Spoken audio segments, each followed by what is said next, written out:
자, 투데이 하드 이슈 인터뷰 시간입니다. 내년 대통령 선거 9개월을 앞두고 여야 잠룡들이 속속 등판을 하면서 치열한 대진표가 만들어지고 있다고 합니다. 자, 그래서 오늘은 여야 대권 후보들이 누가 있는지, 현재 진행 상황은 어떠한지 임병식 정치평론가 연결해서 중간 점검 해보는 시간 가져보겠습니다. 자, 임병식 평론가님, 안녕하세요. 예, 안녕하세요. 예.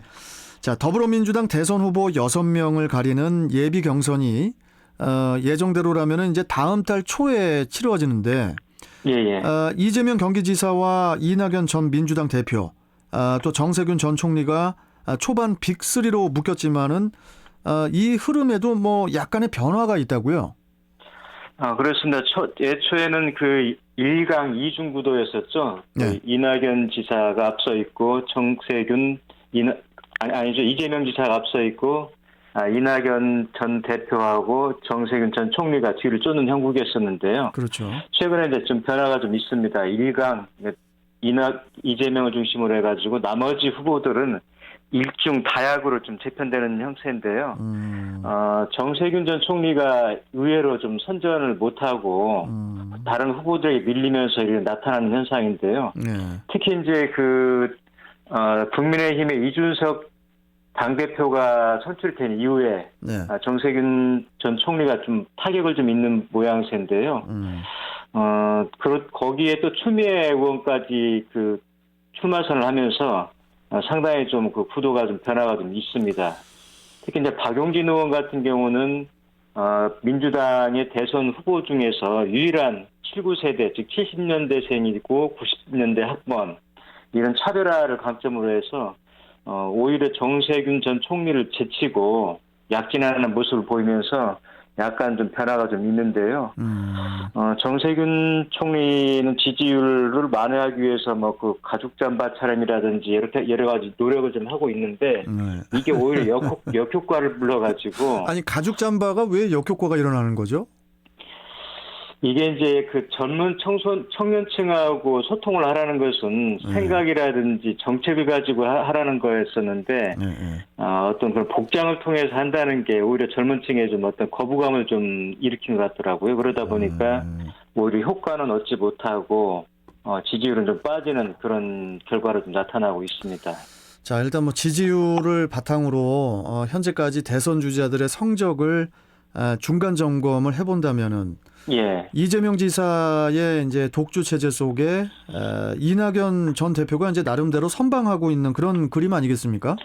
그렇죠. 예. 그런데 이제 여기에 새롭게 등장한 우리 임 평론가님께서 말씀하신 박용진 그 민주당 의원, 예. 또 추미애 전 법무부 장관 같은 이렇게 군소 후보들이 의외로 약진을 하고 있다는 그런 평가도 나오고 있거든요. 그렇죠. 좀 이렇게 좀 새롭게 등장한 여러 후보군들 어떤 분들이 있는지 더 좀 자세하게 설명 좀 해주시죠. 예, 지금 전체적으로는 이재명, 이낙연, 정세균을 포함해서 총 9분 정도가 좀 나와 있는데요. 예. 앞서 말씀드린 3분을 제외하고 제가 6분을 좀 말씀을 좀 소개를 좀 하자면은요. 예. 박용진 의원 같은 경우는 지금 재선 의원인데요. 가장 먼저 민주당 후보군 9명 중에서는 가장 먼저 실은 대선 출마를 했습니다. 그런데 예. 그동안에 이제 조명을 받지 못하다가 이준석 국민의힘 당대표가 선출이 되면서 젊은 의원 정치 교체, 세대 교체 바람을 타고 좀 최근에 주목을 좀 받고 있습니다. 예. 두 번째는 법무부 장관을 지냈고요. 법무부 장관 재직 시에 검찰 개혁을 이끌면서 윤석열 전 검찰총장하고 아주 날카롭게 각을 세웠던 추미애 전 장관이 있습니다. 예. 추미애 장관은 그 더불어민주당 당대표도 지냈었고요. 그렇죠. 상당히 추미애 장관이 출마를 하면서 구도에 좀 변화가 좀 있습니다. 예. 그리고 다음 주, 즉 7월 1일 날 출마 선언을 좀 예정하고 있는 김두관 의원이 있는데요. 김두관 의원 같은 경우는 노무현 정부 당시에 이장 출신으로서 군수를 지냈죠. 이장 군수를 지내고 행안부 장관으로 발탁이 됐었는데 친노 세력의 핵심으로 좀 분류가 되고 있습니다. 또 다른 분은 이제 현직의 그 광역단체장 두 분이 있는데요. 예. 충청권을 대표하는 양승조 충남지사, 예. 충청 주자를 좀 내야 되는 거 아니냐. 항상 영원한 당신들만 후보가 있는 건 아니다 하면서 충청권을 표방을 하고 있는데요. 예. 5선의 관록을 가지고 있습니다. 또 강원도를 배경으로 하는 그 최문순 강원지사, 이분 같은 경우는 MBC 사장을 지냈었고요. 예. 강원지사만 지금 이제 3선째를 하고 있습니다. 네. 18대 때 국회의원도 좀 했었고요. 그래서 조용하지만 역시 강단이 남다른 우리 강원도 최문순 지사가 있고요.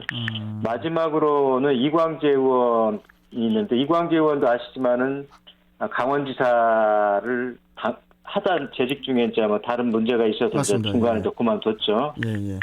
그런데 역시 이광재 의원 같은 경우는 비교적 젊은 주자에다가 친노, 특히 그 노무현 정부에서 국정상황실장을 지내면서 친노의 핵심 인사로 분류가 돼서 친노 측의 두터운 지지를 좀 받고 있습니다. 이광재 그 의원 뭐 대선 출마 선언을 했습니까? 아직 안 했죠. 안 했는데 뭐 아주 활발하게 세규합도 하고 있고 주변 인사들하고 소통도 하고 있고 조만간 출마 선언을 좀 계획 중에 있습니다. 그렇군요. 자, 그런데 사실 색깔이 확실한 그 예. 추미애 전 장관의 경우에 앞으로 그 지지율이 얼마나 상승할 것인지, 지지층이 어디로 결합할지 등도 이제 관전 포인트가 될 것 같은데요. 그렇습니다. 임병식 평론가께서 보시기에는 어떠십니까? 추미애 장관은 본인의 이제 캐릭터도 좀 그렇고요. 그래서 아마 흥행에는 아마 큰 요소가 긍정적 요소가 될 것 같습니다. 23일 날 그제 이제 출마 선언을 했는데요. 다른 후보들하고 좀 차별화가 됐죠. 뭐 어떤 공간을 들여가지고 한 게 아니라 유튜브를 통해 가지고 출마 선언을 했거든요. 예. 그런데 온라인으로 했는데도 불구하고 시청자가 그때가 1만 4천 명 정도가 달했거든요. 굉장히 많은 숫자가 접속을 한 거죠. 네. 또 페이스북이라든지 SNS에서도 그날 현재만 한 7,400명 정도가 좋아요로 하고 호응을 해서 다른 후보군들에 비하면 한 10배 이상 많은 접속자가 된 거죠. 그래서 어쨌든 추미애 전 장관이 흥행에는 도움이 되겠다. 특히 이제 추미애 전 장관 같은 경우는 친조국 강성 지지층의 그 지지를 좀 등에 업고 있거든요. 네. 근데 이분들의 결집력이 좀 굉장히 강한 분들입니다. 그러다 보니까 추미애 장관의 행보에 대해서 뭐 귀추를 좀 주목을 좀 갖고 있고요. 네. 특히 이제 추미애 장관 같은 경우는 이런 친문 지지층을 바탕으로 해서 예비 경선, 즉 컷오프에서 보통 6명 정도를 지금 이제 일단 추리게 되는데, 그러겠죠. 컷오프 정도는 아주 무난하게 갈 것으로 다들 관측을 하고 있습니다. 늦게 출마를 했음에도 불구하고요. 예. 그리고 본 경선도 자칫하면 이제 이렇게 보는 전문가들도 많이 있습니다. 결국은 민주당의 본 경선은 이재명 대 추미애가 될 거 아니냐 이렇게 좀 보고 있는데 그게 전혀 틀리지만 않은 게 이게 국민들을 대상으로 하는 여론조사가 아니고 민주당 지지층을 대상으로 하는 그 여론조사이거든요. 예비 경선이요. 그렇죠. 그러다 보면은 아무래도 당내에서 강성 지지층을 뒤에 둔 분들이 유리하지 않을까 싶어서 그런 예측을 하는 분들도 없지 않아 있습니다. 그렇군요. 그렇지만 다른 한편에서는 추풍은 미풍으로 끝날 것이다. 왜? 추미애 전 장관이 강성 지지층의 그 지지를 받는다는 얘기는 다른 말씀드리면은 중도층에 대해서 굉장히 거부감이 좀 있는 거거든요. 실제 그 추윤 갈등을 거치면서 민주당이라든지 현 정부 지지율을 하락시키는데 일조를 했다는 게 대체적인 분석이고요. 네. 그래서 민주당 당내에서 의원들도 상당히 부담스러워하고 있습니다. 뭐 대표적인 게 그 서른 의원 같은 경우는 이렇게 표현을 했거든요. 꽝 잡으려다가 꽝을 키울 수도 있다는 건데 추미애 전 장관이 출마를 하면서 이런 표현을 했었거든요. 꽝 잡는 내가 되겠다. 그러니까 지금 그렇죠. 윤석열을 잡겠다는 얘기를 한 건데 이걸 빗대서 이제 그렇게 표현을 한 겁니다. 꽝을 잡는 게 아니라 오히려 꽝을 키워줄 수 있다는 건데 그래서 친문 강성 지지층만으로는 그 지지층을 확장하는데 한계가 있을 거라 이런 시각도 좀 같이 공존하고 있습니다. 자, 그리고 이재명 지사 이야기를 좀 해봐야 될 것 같은데, 예, 그 친형 그 강제 입원 사건과 관련된 재판에서 이제 대법원의 무죄 취지 판결 이후에 예, 부동의 1위를 지키고 있긴 합니다만은 그렇죠. 30%대 지지율 돌파는 여전한 과제로 지금 남아 있거든요. 예, 예. 이재명 지사가 10개월째 20%대 그 박스권에서 벗어나지 못하고 있는 이유 뭐라고 보십니까? 그렇죠. 굉장히 불안한 1등이거든요. 어떻게 보면은요. 왜 그러냐면 정치판에서 특히 선거에서 가장 중요한 것 중에 하나가 추세하고 확장성이거든요. 어떤 추세가 비록 지지율은 낮지만은 3, 5, 10, 뭐 15 이런 식으로 쭉 올라가는 추세에 있는 후보하고 네. 어느 박스권에 정체된 비록 지지율은 높지만은 굉장히 좀 불안합니다. 그래서 그런 면에서 볼 때 이재명 지사가 지금 10개월째 30%를 넘지 못하고 거기에 갇혀 있다는 것은 왠지 좀 뭔가 좀 동력이 좀 딸리지 않느냐 이런 관측이 좀 있는데요. 아무래도 한 세 가지 정도 이유가 있는 것 같습니다. 첫째는 어쨌든 민주당의 주류인 친문들을 지지층하고 계속해서 갈등이 좀 지속되고 있다는 거거든요. 네. 지난 대선 경선 당시에 문재인 대통령하고 워낙 세게 붙어가지고 그 후유증이 앙금이 좀 남아 있는데 그걸 친문층에서 아직도 풀어주고 뭐 받아들이지 않고 있는 상황이거든요. 두 번째는 이재명 리스크를 우려하는 시각이 여전히 상존하고 있습니다. 비록 법원을 통해서는 무죄 취지 판결을 받아서 해소했다고 하지만은 일반 유권자들이 느끼기에는 왠지 불안하다. 언젠가 저 터질 거 아니냐. 특히 이게 본선으로 가게 되면은 상대 당에서 아주 강하게 문제 제기를 할 거라는 이런 좀 불안감이 좀 내재가 좀 돼 있는 것 같고요. 세 번째는 어쨌든 이재명 지사가 아직은 출마 선언을 안 했거든요. 네. 그냥 현역 광역단체장으로서 좀 행보만 하고 있기 때문에 아직은 저 출마를 안 한 건가요? 이재명? 그렇죠. 그래서 그래요? 출마 선언을 직접 하게 되면은 그때부터 본격화될 거라 이런 또 관측을 좀 하고 있죠. 그래서 뭐 앞서 말씀드렸듯이 이재명 지사는 추세성이라든지 확장성을 따져볼 때 이재명하고 윤석열이 본선에서 붙을 거라는 것을 전망하기에는 좀 애단에 불과하다는 또 조심스러운 관측도 좀 없지 않아 있습니다. 우리 저 임병식 평론가께서 보실 때 경선은 어떻게 될 것 같습니까? 경선 스케줄이? 경선 스케줄은 아마 오늘 발표를 한다고 그랬었는데 저는 뭐 예정대로 원칙대로 9월 6일 본경선을 할 것으로 보고 있습니다. 왜 그러냐면은 송영길 당대표가 여러 차례 언급을 했었고요. 뭐 보시면 알지만 역대 그 반대하는 분들의 논리가 뭐냐면 빨리 뽑아놓으면은 상대 당에다가 상처를 입고 경선에도 불리하다 그러는데 실제 보면은 문재인 대통령만 늦게 선출돼서 늦게 당선이 됐지 나머지 뭐 김영삼, 김대중, 이명박, 박근혜 뭐 할 거 없이 모두 다 노무현까지요. 상대 후보보다도 한 달에서 많게는 두 달씩 먼저 선출이 됐거든요. 그랬음에도 불구하고 다 당선이 됐거든요. 그래서 그래요. 그런 논리가 굉장히 궁색합니다. 그래서 예정대로 그 당원 단계 규정된 대로 선거 전 180일 전, 즉 9월 초에 경선을 치르는 일정으로 아마 오늘 발표하지 않을까 예측을 하고 있습니다. 그리고 아까 임병식 평론가께서 이제 이재명 지사하고 추미애 전 법무부 장관의 2파전이 최종적으로 될 것 같다 이렇게 이제 예상을 하셨잖아요. 예. 그런데 이낙연 전 대표도 지금 서서히 회복세를 보이고 있거든요.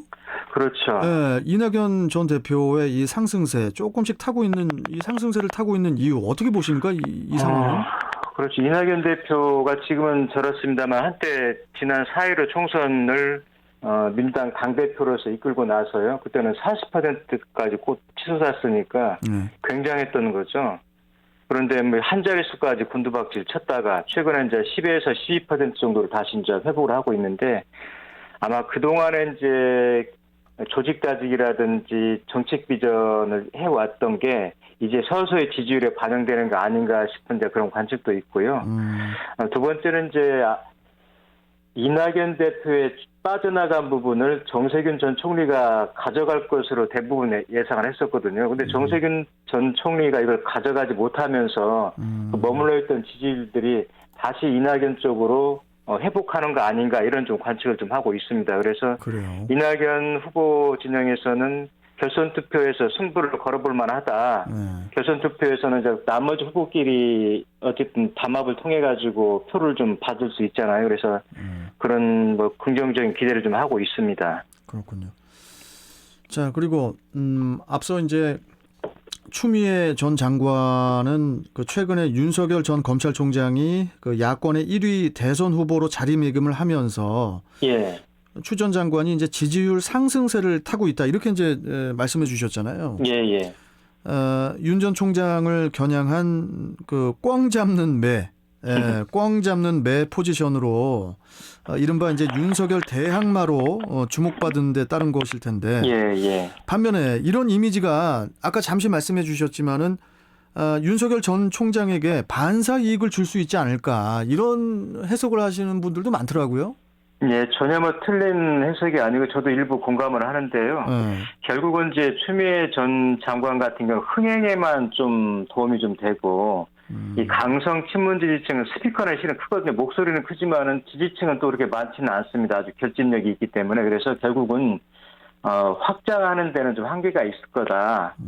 그래서 예비 경선은 무난하게 통과하겠지만은 본 경선을 이재명 대 추미애라고 하는 분들도 많이 있습니다만 저도 이제 뭐 그 가능성은 전혀 배제하는 건 아닙니다만은 결국은 중도에서 흥행하는 정도 페이스메이커 정도 하고 예비 경선 정도에서만 흥행을 하지 않을까 이런 좀 조심스러운 관측이 좀 있습니다. 왜 그러냐면은 당내에서 지지를 좀 받아야 되는데 당내 의원들의 상당수가 추미애 전 장관에 대해서 좀 부정적이거든요. 부정적인 것보다 좀 부담스러워하죠, 그분이. 부담스러워합니까? 워낙 캐릭터가 독특하다 보니까 강성이거든요. 그래서 너무 강하다 보니까 지난 4월 7일 재보궐선거에서 보셨듯이 민주당이 그런 행보를 보여왔기 때문에 중도 지지층이라든지 20대 청년들이 좀 등을 돌렸던 건데 그런 스탠스로는 외연 확장이가 쉽지 않다는 아마 공감대가 당내에 형성되어 있기 때문에 본선까지 갈지는 좀 더 기다려 봐야 될 것 같습니다. 알겠습니다. 자, 일단 뭐 여당에 대해서 좀 이야기를 해봤고 이제 야당 쪽, 야권 쪽 이야기를 좀 해볼게요. 예. 야권도 뭐 대권 주자 풍년을 맞고 있거든요. 그렇죠. 예. 일단 뭐 6월 말 7월 초로 이제 출마 선언이 예상되는 그 윤석열 전 총장이 이제 현재 독주 체제를 구축하고 있고 또 국민의힘에서는 유승민 전 의원 또 원희룡 제주도지사, 또 하태경 의원이 이제 출마 선언을 했거나 또 출마 선언을 앞두고 있죠 지금. 그렇죠. 유승민 전 의원 같은 경우는 최근 JTBC가 리얼미터에다가 의뢰한 여론조사에서요 보수 야권에서 대선 주자 적합도를 물어봤는데 14.4%로 2위를 했습니다. 상당히 놀라운 수치죠. 그래요?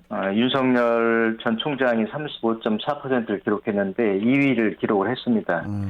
그리고 또 원희룡 현재 제주지사인데 이분 같은 경우도 다음 달에 지사직을 사퇴를 하고 정권 교체에 나서겠다는 건데 어제죠 그 이준석 당대표가 제주도를 찾아가서 같이 전동차라고 그러나요? 그걸 보고요.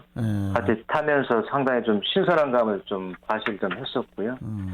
원희룡 지사 같은 경우는 36살 때 국회의원에 당선됐었거든요. 그러니까 이준석 당대표하고 묘하게 좀 나이가 같습니다. 그래서 이런 멘트도 나셨습니다. 20년 전에 이준석이 바로 원희룡이었습니다라고요. 그래서 본인의 이제 이미지를 좀 각인시킨 거죠. 그래서 조만간에 현역 의원들을 규합을 해서 희망오름이라는 그 지지 모임도 좀 결성을 했습니다. 또 하태경 의원 같은 경우도 굉장히 그 합리적인 보수로 평가를 받고 있는데 출마 선언을 했죠. 지난주에 가장 처음으로 출마 선언을 했습니다. 그래서 굉장히 좀 활발하게 움직이고 있고요. 어제 그 복당이 의결됐던 홍준표 의원 같은 경우도 바로 맏아들이 돌아왔다 하면서 맞습니다. 정권 교체 미랄이 되겠다 하면서 본인의 그 출마 의사도 시사를 해서 조만간에 국민의힘도 당대표 경선에 나서 주자들이 대진표가 좀 짜질 것으로 예상을 하고 있습니다. 그리고 뭐 황교안 전 미래통합당 대표도 있고, 그다음에 또 안철수 국민의당 대표, 뭐 여러분들 또 그 최재형 감사원장이 또 요새 그렇죠. 또 많이 또 오르내리고 있고. 예, 예. 또 김동연 전 경제부총리도 있지 않습니까? 예, 예. 그렇습니다. 야권에 지금 저 주자가 되게 많아요. 예, 많습니다. 네. 여야 할 것 없이 많죠, 지금. 좀 간략하게 좀 소개 좀 해주세요. 황교안 전 대표는 저는 실은 동력을 잃었다고 보고요. 그분은 지지세라든지 당내에서도 좀 관심도가 많이 떨어져 있습니다. 오히려 이제 우리가 눈여겨봐야 후보군 중에 하나는 아직 지금 논란 중에 있습니다만 최재형 감사원장을 아주 눈여겨서 볼 필요가 있습니다. 이분은 엊그제 그 여론조사, 어제 여론조사 보면은 설마 선언도 하지 않았고 현직에 있음에도 불구하고 범야권에서 3위로 지금 어제 기록을 했거든요. 그리고 이분은 이제 본인도 그 친한 친구를 고등학교, 대학교 때부터 업어서 등교를 시켰던 그런 스토리가 있지만은 또 아버지가 해군 대령으로서 6.25 전쟁 때 아주 혁혁한 전공을 세워가지고 두 부자가 스토리텔링이 아주 풍부합니다. 그래서 노블레스 오블레주를 전형을 보여준다고 그래서 굉장히 주목을 좀 하고 있고 또 어쨌든 문재인 정부하고 맞서서 아주 강단 있게 감사 업무를 진행했다는 점에서 중도층 특히 보수층 할 것 없이 높은 지지율을 좀 받고 있습니다. 김동연 부총리 같은 경우도 개인적인 흑수저의 대표적인 전형이죠.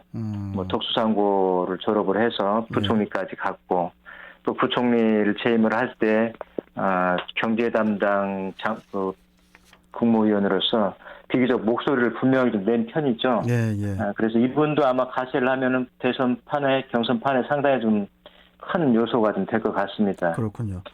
안철수 국민의당 대표 같은 경우는 좀 식상해하는 분들도 있습니다만 여전히 무시할 수 없는 게 중도층에는 여전히 일정한 지분을 좀 가지고 있고 특히 4.7 재보궐선거 과정에서 오세훈 시장과 그 통합을 통해 가지고 어쨌든 시장 선거 승리에 뒷받침을 했기 때문에 그런 또 부분도 좀 긍정적으로 보는 분들이 있어서 경선 구도에 뛰어들면은 상당한 파괴력을 좀 보일 것으로 예상을 하고 있습니다. 그렇군요. 자, 일단 본격적으로 이제 대선 레이스가 시작이 된 것 같은데 앞으로 엄청난 뉴스들이 계속 또 쏟아질 것 같습니다. 자, 오늘 말씀은 여기까지 좀 듣고요, 평론가님. 또 다음 시간에 또 뵙도록 하겠습니다. 고맙습니다. 예, 고맙습니다. 네. 자, 지금까지 임병식 정치평론가와 함께했습니다.